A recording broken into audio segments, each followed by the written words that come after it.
12वीं का अध्याय 6 घन और घनमूल। अभी हमने पढ़ा था वर्ग और वर्गमूल।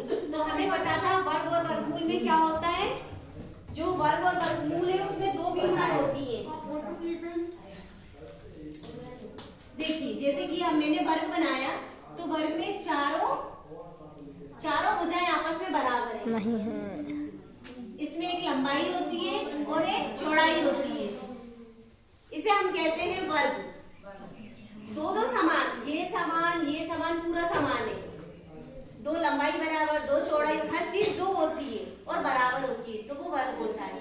घनमूल में ये दो विमाएं, घनमूल ऐसा होता है।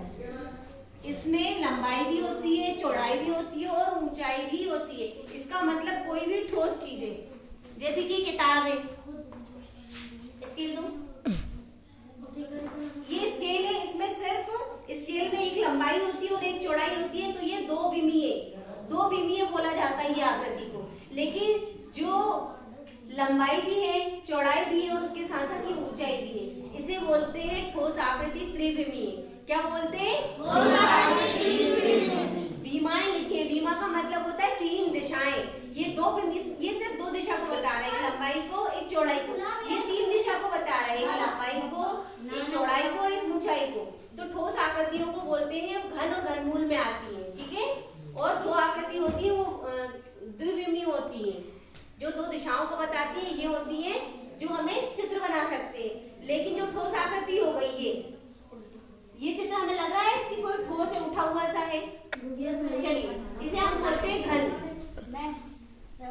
घन और घनमूल में हम देखेंगे अभाज्य गुणनखंड 3 बार आते हैं। जैसे कि हम जब भी वर्ग निकालते हैं तो हम क्या करते हैं, दो के जोड़े बनाते थे। घनमूल में हम 3 के जोड़े बनाएंगे। कितने के? 3 के। और इसमें एक बहुत इंपॉर्टेंट चीज है जो आपको याद ही रखनी है, हार्डी रामानुजन संख्याएं। ये 8th क्लास में इस साल क्वेश्चन आया था टिक लगाने के लिए। हार्डी रामानुजन संख्याएं बताइए। उसमें ऑप्शन में दूसरी संख्या दे देंगे और ये संख्या, तो ये संख्या आपको याद रखनी है। इस संख्या को कहते हैं हार्डी रामानुजन संख्याएं। इस संख्याओं के बारे में मैं और आपको बताऊंगी कि ये कैसा इसमें लॉजिक है। विषम प्राकृतिक संख्याओं के घन भी विषम होते हैं। जैसे कि मान लीजिए 3 विषम संख्या है, हम उसका घन करेंगे तो वो 27 आएगा, वो भी विषम संख्या होती है। 3 में विषम और 27 में विषम। इसके बाद ऋणात्मक संख्याओं के घन ऋणात्मक होते हैं। ऋणात्मक संख्याएं जैसे कि मान लीजिए -3 है, घन का मतलब क्या है, हम 3 बार गुणा करेंगे तो 2 बार करेंगे तो माइनस प्लस, और जब तीसरी बार करेंगे तो फिर से माइनस हो जाएगा। तो ऋणात्मक संख्याओं के घन ऋणात्मक होते हैं और सम संख्याओं के घन सम होते हैं। जैसे 2 है तो 2 का हम घन करते हैं, 2 का 3 बार गुणा करेंगे तो 2 दूनी 4, 4 दूनी 8। सम था 2, उसका घन भी सम आया 8, सम का सम। और 3 है विषम संख्या तो 3 का घन करेंगे तो 27। 3 विषम था तो 27 भी विषम आया। इसके बाद हम देखेंगे घन हम इस तरह से लिखेंगे। वर्ग में हम 2 की घात लगाते थे, घन में हम 3 की घात लगाएंगे। n की घात 3 बराबर m। ये हमने मान लिया कि इसका घन है। जैसे 3 का घन कर दिया हमने, उसे 27 लिख दिया। तो यहाँ एक उदाहरण के तौर पे लिखा हुआ है 27 का घन। तीसरी घात को हम घन पढ़ेंगे। क्या पढ़ेंगे? घन। अगर वो 2 पे लिखा है तो बोलेंगे 2 का घन, 1 पे लिखा है तो 1 का घन, 2 का घन, 3 का घन, 4 का घन। ये 27 का घन। अब हम इसे घन मूल निकालेंगे।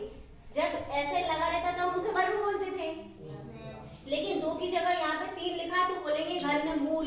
जब घन मूल निकालेंगे तो यहाँ पे किसी भी संख्या के 3 जोड़े बनेंगे, फिर वो एक संख्या बाहर आएगी।